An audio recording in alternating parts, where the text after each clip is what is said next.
Goeiemôre, goeiemiddag, goeienaand, waar jy ook al luister en kyk, hierdie is Straatwys. Nou, vissermanne is van die lekkerste mense op aarde om mee te gesels, veral as dit by hulle stories kom. En dit gaan nie net oor die een wat weggekom het of hoe groot daardie een allegedly was wat jy gevang het nie, want niemand vang ons regtig klein visies nie. Hulle vang altyd ons een of ander rekord grootte. Maar dit wat ook lekker is om na hulle te luister, is hulle teorieë agter wat hulle doen. Hulle praat altyd van die tipe stokke wat hulle nou moes koop of die sekere katrolle en die hoeke. Maar seker die grootste gesprek en die interessante deel daarvan gaan altyd oor die aas wat gebruik word. Daardie klein dingetjie aan die hoek waarvan jy absoluut seker is dat dit gaan help dat die vis gaan byt. Nou party ouens, wanneer dit by aas kom, het selfs familieresepte, selfs goed wat geheim is, dinge wat hulle by pa of oupa geleer het. En ander ouens vat dit dalk nog verder. As jy 'n fly fisherman is, dan gaan jy eers daar by die dammetjie en jy het 'n netjie en jy vang en kyk wat se vliegies is daar rondom wat gaan vir jou waarborg dat daar 'n byt gaan wees. En dan gaan vleg jy ene of jy kies 'n Wally Banger of 'n Mrs. Simpson of wat ook al wat jy mee kan vang om sodoende seker te maak dat jy die vis gevang kan kry. Wetenskaplike goeters wat en ervaring en instink wat alles saamkom. Nou, as ek kyk na dinge soos sosiale media, dan besef ek, dieselfde ding gebeur elke dag met my en jou. Daar's ongelooflik baie inligting daar buitekant. Party daarvan is goed en party is snaaks en party is slim, party is insiggewend en daar is ook opbouende goeters. Maar daar is ook 'n enorme hoeveelheid aas, dinge wat jou probeer uitval. Goed wat doelbewus uitgegooi word om jou te laat byt, om jou in te katrol. En dan help die algoritme van daardie sosiale media dit ook baie mooi saam, maar die een keer wat jy op 'n ding klik of verder na 'n ding kyk, dan wys dit vir jou weer en weer en weer. Tot dit later dan vir jou voel dat dit die waarheid is, net omdat jy dit dalk so gereeld sien. Dit is amper soos 'n karwag, spot ek altyd daar by die winkel, wat die oomblik wat jy oogkontak maak, dan is hy op pad en dan los hy jou nie uit nie. Die Bybel sê is baie eenvoudig, Prediker 1 vers 8. Dit sê die oog kry nooit genoeg van sien nie en die oor word nooit vol van hoor nie. En dis nie 'n oordeel nie, dis 'n waarneming oor hoe mense werk. Maar hier is die belangrike ding, dit gaan nie regtig oor die aas nie, dit gaan in werklikheid oor jou. Jesus sê in Matteus 6 vers 21, waar jou skat is, daar sal jou hart ook wees. Met ander woorde, dit wat jou aandag vang, wys vir jou waar jou hart alreeds is, wie jy is, wat in jou lewe aangaan. Met ander woorde ook, die aas wat jou aantrek, sê meer oor die soort vis wat jy is, as oor die visserman. Dit wys vir jou waar jou behoeftes, jou seer, jou vrese en jou verlange lê.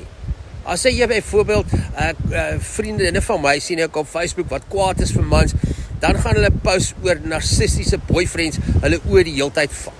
As jy onder finansiële druk is of suinig is, dan gaan bargains en once in a lifetime offers jou die heeltyd aantrek. As jy sterk politieke oortuigings het, gaan jy maklik ingetrek word in gesprekke wat jou kwaad maak of jou punt bevestig van mense wat saam staan. Dis hoekom Spreuke 4 vers 23 ook waarsku. En dit sê, bewaak jou hart meer as enigiets anders, want daaruit kom die lewe. Dit sê nie bewaak jou foon nie, dit sê nie vermy die wêreld of gaan vee jou profiel uit nie, dit sê bewaak jou innerlike ruimte. Moderne spiritualiteit praat ook hiervan as bewustheid van waar jou energie vloei.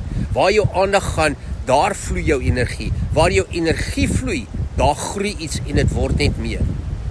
Nou, ek het onlangs 'n boek klaar geskryf oor alles is vrees.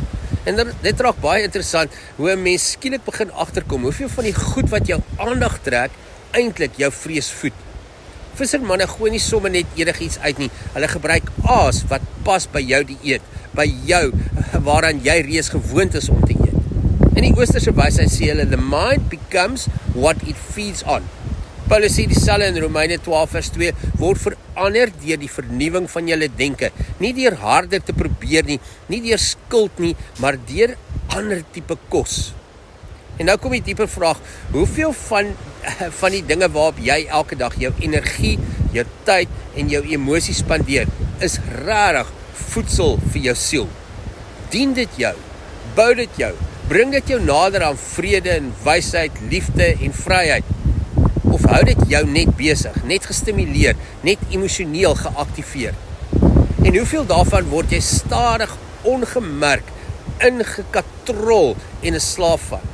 Jesus sê in Johannes 8 vers 34, elkeen wat sonde doen is 'n slaaf van die sonde. Ons dink sonde is altyd die groot en dramatiese dinge, maar baie keer lyk dit soos konstante, verontwaardigende, aanhoudende vergelyking, onophoudelike nuus, eindelose skerms. Dis selde dramaties, dis nie altyd duidelik nie.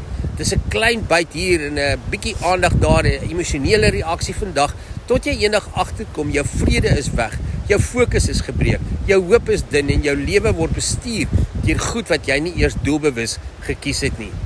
En dis presies hoekom Jesus in Johannes 10 vers 10 sê, 'n dief kom net om te steel, te slag en te vernietig, maar ek het gekom dat julle die lewe kan hê en dit in oorvloed. Net mooi, die dief storm nie in nie, hy steel stadig. En wat is die doel van die visserman en sy aas? Dis daarop ingestel om jou te vang, om jou weg te trek van jou natuurlike manier van leef, om beheer oor jou aandag, jou emosies en uiteindelik jou lewe te kry. Maar dis nie die visserman se skuld nie, dit gaan oor wat in jou leef.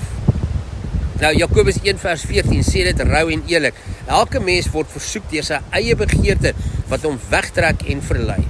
So as jy nie gevang wil word nie, verander jou dieet, verander wat jy inneem, verander wat jy toelaat om jou aandag te voed. Gaan soek kos op 'n ander plek, kos wat jou versterk en jou nie verslaaf nie. Gaan soek na stilte en waarheid en dinge wat jou nader aan die Here bring. So ek hoop jy 'n wonderlike dag en moenie vandag ingereel word en vasgevang te word in goeders wat nie jou doel en jou lewe op 'n manier dien wat jou vorentoe vat nie. Tot ons weer saam stap, mooi loop.